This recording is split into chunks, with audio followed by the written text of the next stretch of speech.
Hello everyone. This is going to be a quick tutorial for the greeting cards that everybody has been asking me how do I make them. Alright, so we're going to start off with the image that you choose for your card. I have already pre-made some of the stuff, but I'm going to talk through some of the things that I pre-made. So for instance, um, the shape of the card that I used has the round corners. I go into, when I use Cricut, I go into Cricut and I find a shape that has the round corners.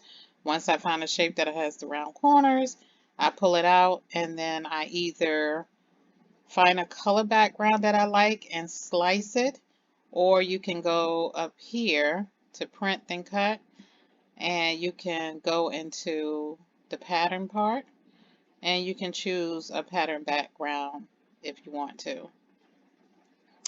I think the background is more important than the image itself, because if you don't have the right background, then the image, and this is just my opinion, will not pop the way it should. I also think the right wording makes the card or anything that you make important too.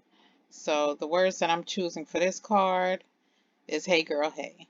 It looks like it's one of the kind of cards you would send to one of your girlfriends to see how they doing or whatever the case is. So these are the wordings that I chose to use. If you're new to Design Space, you can go here to change the fonts if you wanted to, because I don't. I've already got it to the font that I want. Um, I think it suits the picture, the background perfectly. I also have a logo that I use on my cards, and I put it at the bottom back. You're also going to need to use a score line. You can get your score line right here on the left under shapes, and that's your score line. Once you click on it, your score line comes up, and then you size it to your card in the center. This way, when you go to print your card, it has a center line. Excuse me. It has a center line, so the score pen on your Cricut will press that line down, and then when it'll make the card easier to fold. It also look more professional to fold, because if you try to fold it yourself, you're going to really mess it up completely if you don't score it.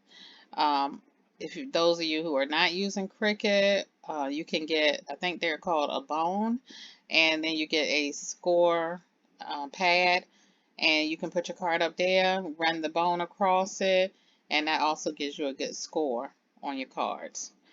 Okay, so once you've put all this together, you want to grab everything but the score line.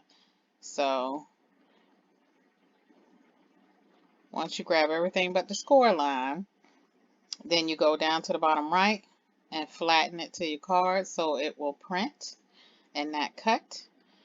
And excuse me, then you go to your score line, bring it back to the front. Then you want to select all. You want to attach your score line and your card together. That way, when you go to print it, the Cricut knows where the score line is supposed to be. So now you go to make it. As you see, everything looks right. Now this part is where you're going to print it, you're going to score it, and then you're going to cut it. So I will show the end result of this card, and I hope this was somewhat helpful. If not, and I get enough people needing me to make a class, then I will do a class where people can ask questions. Okay, thank you.